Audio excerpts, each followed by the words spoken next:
More than 3,000 people died on September 11, 2001. Their deaths caused by religious fanaticism, Islamic variety. More than 300,000 people died in a 30 years war in Northern Europe in the early 17th century. Their deaths caused by religious fanaticism, Christian variety. And untold millions died in wars and violent suppressions beyond counting over 10,000 years of human history. Their deaths often due in large part to Buddhist, Hindu, Confucian, Shinto, Christian, Islamic, Sikh, and many hundreds of other varieties of religious fanaticism. On the other hand, most of the world's cultural treasures in art, architecture, music, sculpture, literature, and dance were created from religious inspiration. All religious varieties. In most of the world's compassionate history, moral codes, generosity, respect for fellow men, hospitals, relief for the poor, support for the downtrodden, arose out of religious motives and heritages. All religious varieties. Well, what about today? Is there a connection between religion and violence? Between religion and moral goodness? Or between religion and democracy? If so, what is, or rather, what are the connections? Without doubt, religion historically has been important, if not central, to most human lives. It has also been at the center of many bitter conflicts, as it still is. Now, the Western world of Europe, North America, and Australia, New Zealand has been the pioneering leader in democracy. This Western world has also been mostly Christian in religion, Protestant or Catholic, for many centuries. Central and South America have also been Christian, Roman Catholic for the most part, but with an increasingly Protestant minority in the 21st century. Much of the non-Western world of the Middle East, Southeast Asia, and Northern Africa has been Islamic in religion since the early Middle Ages, 1,500 years ago. In the Far East, China and Japan have had a mixture of Taoism, Buddhism, Confucianism, Shintoism, Islam, and other folk religions for many centuries. India has had a mixture of Hinduism, Sikhism, Islam, and other folk religions for many centuries. Much of Africa and other more isolated areas of the world have long been polytheistic, including a rich variety of nature religions. The map today shows the geography of this religious variety. This map shows the geography of democratic states in the world today. Note the similarities. Is there a connection, then, between Christianity and democracy? And is there a disconnection between Islam and democracy? And what about the connections, if any, between Hinduism, Confucianism, Taoism, Judaism, polytheism, and democracy? Well, scholars debate these questions today, and as so often happens in history, there are no certain answers. Nevertheless, let's start by trying to get a rough idea of just what religion is and why it is so important and so controversial in almost every human society. Religion, like capitalism, like science, and like democracy, had its origins in the remote past of the human species. Our Homo sapiens ancestors of 100,000 years ago lived in caves and rough shelters and survived by hunting and gathering wild foods. Anthropologists have been able to learn quite a bit about these ancestors by analyzing bones, tools, and other remains in burial sites, as well as by studying tribes still surviving today in remote regions of the Amazon, the South Pacific, and Africa. One thing they found was that violence was the norm, not the exception. On average, about 15% of the people, 25% of the men, living in hunting-gathering societies died a violent death at the hands of other human beings. If modern humans in the U.S. and Canada had this same rate of violence, you could expect 50 million of us, 85 million men, would die from violence, and all before the age of 30. Partly because of this high rate of violence, but also because of high rates of starvation, malnutrition, disease, and accidents, they found that the average life expectancy was less than 30 years. And yet, surprisingly enough, they found that people then had probably more leisure than most people do today. Homo sapiens individuals of 100,000 years ago had minds pretty much like ours today that could make subtle connections between events. They had a consciousness that made them special in the living world.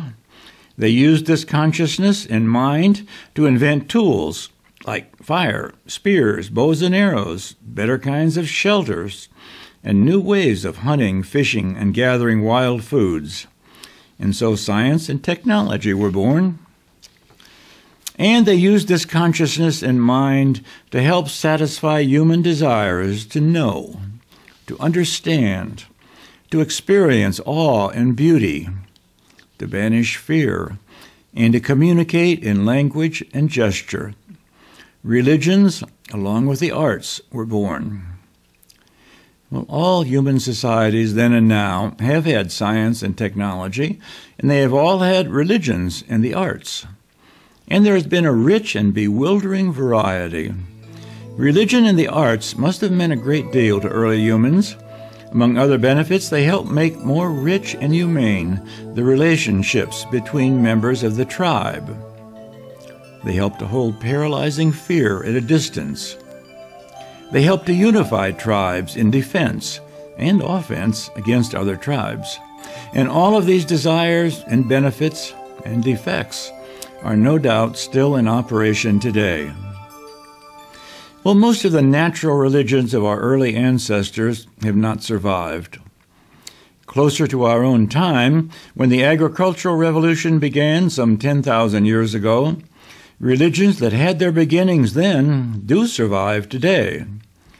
Judaism, Buddhism, Taoism, Hinduism all had origins in early agricultural civilizations in the Middle East, Africa, and Asia.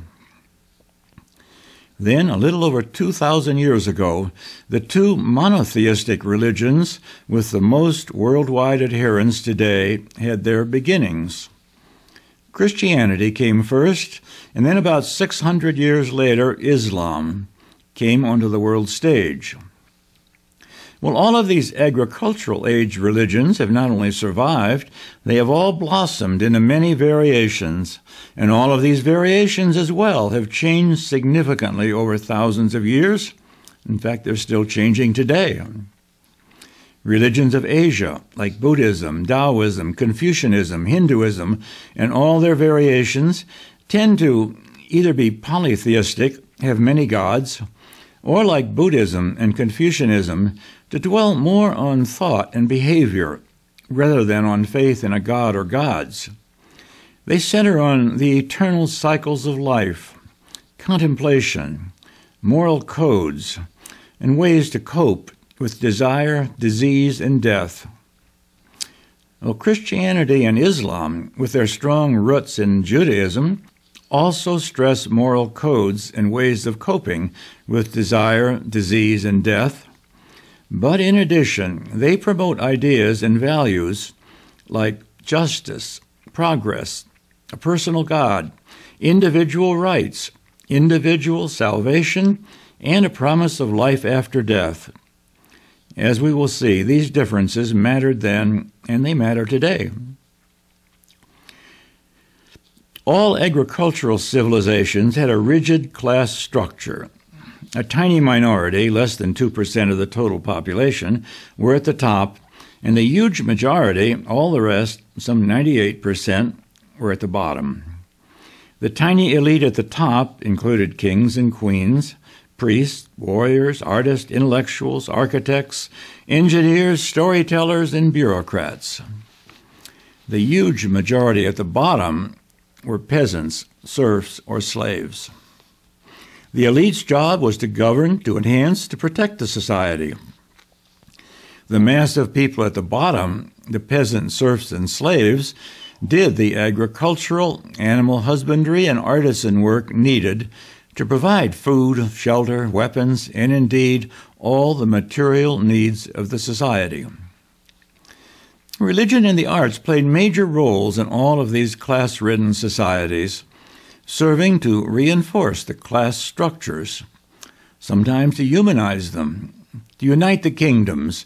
They also, unfortunately, sometimes splintered the kingdoms, defend them against enemies, and only too often to be a key part of the motivation to attack perceived enemies. Religion alone also played other roles, some positive and some not. On the positive side, religious belief was often a prime mover in caring for the sick, in founding hospitals, in softening the harshness of serfdom and slavery, in providing comfort to survivors, in restraining lusts, in providing moral codes, in inspiring art and architecture, and in general in promoting a more humane and just society in societies that were for the most part not very humane or just.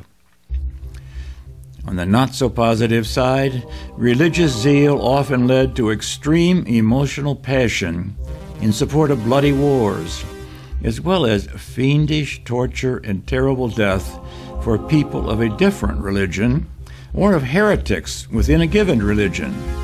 A king of England, Charles I, for instance, claimed that, quote, "The true glory of princes consists in advancing God's glory, in the maintenance of true religion and the church's good," unquote. Unfortunately, Charles, a Catholic, had his head chopped off by Protestant rebels precisely for his insistence that his and only his was the true religion. Religion was also often a force opposed to trade and to inquiry, rejecting contacts with the enemy and rejecting reasoned inquiry into nature, science that is, in favor of revelation and tradition, sacred books and inherited lore. An early 6th century Christian bishop and philosopher in North Africa, for instance, later canonized as St. Augustine, cautioned his followers, quote, "There is another form of temptation, even more fraught with danger. This is the disease of curiosity. It is this which drives us to try to discover the secrets of nature, those secrets which are beyond our understanding, which can avail us nothing, and which man should not wish to learn." The Christian religion had its most dramatic growth when the Roman Empire dominated the lands around the Mediterranean Sea. At the beginning, Christians were a tiny minority and were persecuted by the Roman elite. But then in 325 AD, the Roman Emperor Constantine converted to Christianity. He made it the state religion and vastly increased the number of communicants. Once Christianity became a state-sponsored religion, it became richer, more bureaucratic, less mystical, and more subject to corruption. Soon after Constantine's conversion, the Roman Empire itself collapsed. In fact, some historians think the change of religion had a role in that collapse. And then in the 5th and 6th centuries AD, the collapsed Roman Empire splintered into a multitude of small feudal states, often at war with one another. And there followed a serious decline in living standards.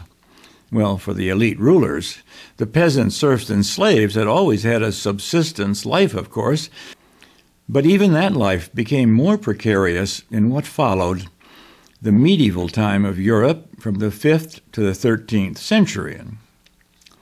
Around the Mediterranean and in Europe during that long period of over 1,000 years, there were changes in economics, in politics, in science, and in religion. One of the most important changes in religion came in the 7th century when a merchant in Arabia named Muhammad founded a new monotheistic religion called Islam. His followers became known as Muslims. Actually, Muhammad and Muslims did not and do not consider Islam a new religion. Muslims then and now consider Muhammad to be the true and final prophet in a series of prophets going back to Abraham, Moses, and Jesus. They believe that the Jewish Old Testament and the Christian New Testament revealed true words of God, but they also believe that God, Allah, revealed his final words to his final prophet, Muhammad. These words are preserved in a sacred book called the Koran.